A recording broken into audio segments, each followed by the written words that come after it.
Obuke za meda kapice sadrže informacije o materijalu, što vam je sve potrebno da heklate. Također linkove za početnice u slučaju da nikad niste heklali, potrebno vam je da naučite te osnovne korake. To vam je sve linkovano. Također imate uzorak i šta da radite ako heklate čvršće ili labavije od mene. Također dimenzije, za koji obim glave je koja obuka i kako podesiti visinu kape. Imam obuku za 5 veličina. Za veličinu od rođenja do 2-3 mjeseca je za obim glave 35 do 38 cm. Za veličinu 3 do 6 mjeseci za obim glave 40 do 42 cm. Onda 6 do 9 mjeseci 43 do 44 obim.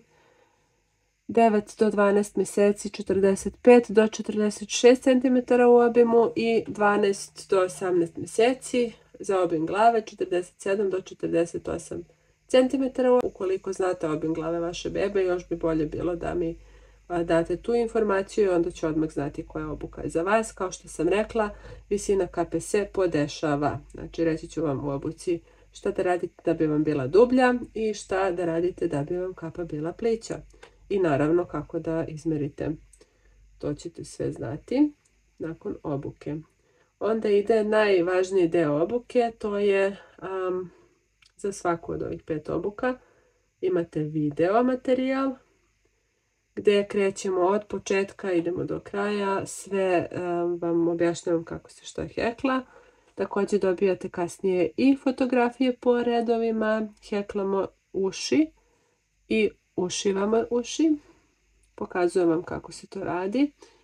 Također gdje treba da se veže mašna, gdje ušivamo etiketu, gdje ušivamo dugme, tako da je obuka apsolutno sveobuhvatna, znači nemate nikakve informacije koje vam ne trebaju, a s druge strane nećete tražiti po internetu kako se šta pravi što se tiče tih osnovnih koraka, zato što ćete sve imati u sklopu ove obuke.